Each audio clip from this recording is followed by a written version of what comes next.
नमस्कार नमस्कार, आदाब अर्ज़ है, हेलो हाय, सत श्री अकाल।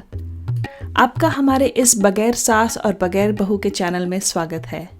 हर जगह आपको सास बहू की ढेरम ढेर कहानियाँ मिलेंगी, पर जनाब आखिर किसी परिवार में दूसरे लोग भी तो होते हैं, दूसरे सदस्य, और उनके भी कुछ मज़ेदार किस्से होते हैं।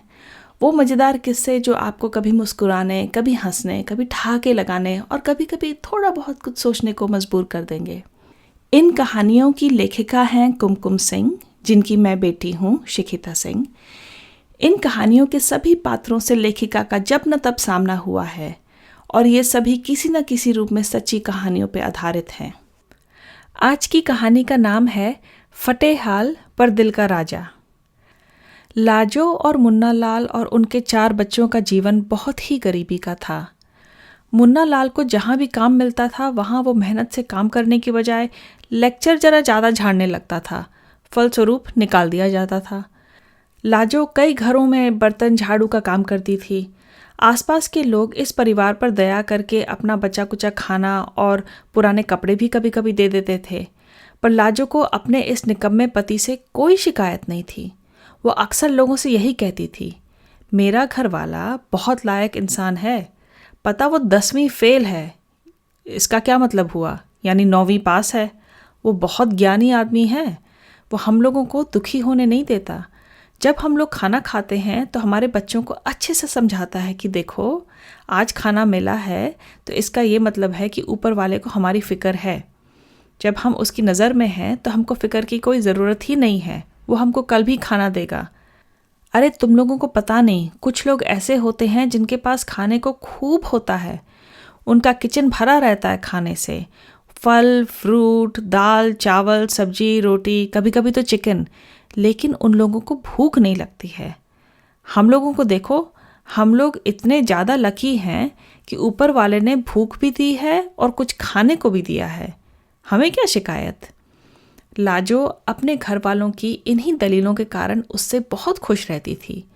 वो तो इतना तक कहती थी कि देखो आज मेरे घर वाले की काबिलियत की पहचान नहीं हो रही है, पर कल को एक दिन ऐसा भी आएगा कि सारी दुनिया उसकी बात सुनेगी और जानेगी कि वो चीज़ क्या है।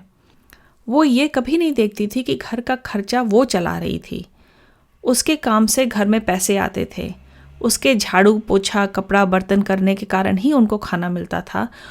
और उसका घर वाला एकदम निकम्मा था, कभी कोई काम नहीं कर पाता था और जो काम करता था उसका पैसा अपने ऊपर खर्च कर लेता था। लेकिन घर में वो अच्छी अच्छी बातें करके लाजो और अपने बच्चों को खुश रखता था और ये लोग खुश भी रहते थे। लाजो एक अच्छी पत्नी की तरह अपने कल्पना में अपने पति को एक मोटिवेशनल स्पीकर की तरह देख रही थी। एक ऐसा मोटिवेशनल स्पीकर जो कि सामने वाले को हमेशा अच्छे से प्रभावित रखता है, अच्छे से इम्प्रेस, और कभी कुछ भी नहीं गलत बोलता है। इसी तरह उनके साल बीत रहे थे। एक बार क्या हुआ कि भयंकर गर्मी के दिन थे। लाजो और मुन्ना लाल के घर बिजली तो थी नहीं। वो लोग और अड़ोसी पड़ोसी सभी अपने घरों के बाहर ज़मीन पे बिस्तर बिछा के रात को सोते थे। एक दिन सवेरे लाजो नींद से जागकर जब अपने घर के अंदर गई तो तुरंत रोती चिल्लाती बाहर आ गई, चोरी हो गई, चोरी हो गई, चोर सब कुछ लूट के ले गए, अरे हमारा तो सब लुट गया, चोरी हो गई रे चोरी। चोरी इन फटे हाल लोगों के घर में? घोर अचरज की बात। आस पड़ोस के लोग तुरंत आए, तुरंत उनके एक कमरे के घर के अंदर गए। जाकर देखा कि वाकई चोर ने बड़ी सी सेंध लगाई थी और उनका टीन का बक्सा गायब था। सेंध भी कोई ऐसी वैसी नहीं थी, दीवार का एक बड़ा हिस्सा गायब था। चोरों ने धीरे धीरे करके एक एक ईंट हटाई थी, बहुत मेहनत करी थी, और उसके बाद उनका टीन का बक्सा लेकर गायब हो गए थे। आस पड़ोस के समझदार लोग तुरंत समझ गए कि चोर तो उनके पड़ोसी मंगाराम के घर चोरी करने आए थे। मंगाराम का घर लाजो के घर से सटा हुआ था। मंगाराम एक छोटा मोटा सूदखोर था। वो लोगों का सामान गिरवी रख के ब्याज के पैसे वसूलता था और सभी को पता था कि मंगाराम के घर में हमेशा पैसा होता है, क्योंकि लोग जब न तब उससे पैसा मांगने आते ही रहते थे। तो चोरों का असली टारगेट मंगाराम था, पर अपनी हीरोइन लाजो को तो अच्छा मौका मिल गया। रोते चिल्लाते सबको सुनाने लगी, अरे चोर हमारा टीन का बक्सा ले गए, उस बक्से में हम लोगों के पार्टी में पहनने वाले सुंदर सुंदर कपड़े रखे थे। पर तुम लोग तो कभी भी अच्छे कपड़े नहीं पहनते हो, एक पड़ोसन हाथ नचा के चिढ़ के बोली।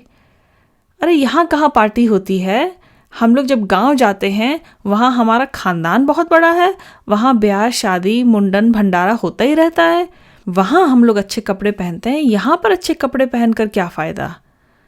खैर चोरी की रिपोर्ट थाने में लिखा दी गई और तो और लोकल अखबार में भी ये खबर छप गई। कुछ दिन के बाद एक दिन मेरी मुलाकात मुन्ना लाल से हो गई। मैंने सहानुभूति जताते हुए कहा, अरे मुन्ना लाल, तुम्हारे घर में ये क्या हो गया। मुन्ना लाल जी ने दार्शनिकों वाली स्टाइल अपनाई और बड़ी गंभीरता से बोले, ये मीडिया भी कितनी अजीब है, उन्होंने इतनी बड़ी गलती कर दी।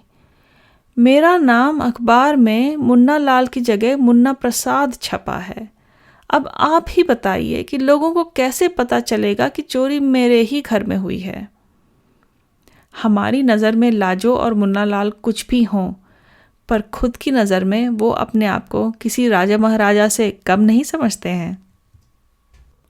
कैसी लगी आज की कहानी? अगर अच्छी लगी तो लाइक कीजिए, कमेंट कीजिए और सब्सक्राइब कीजिए।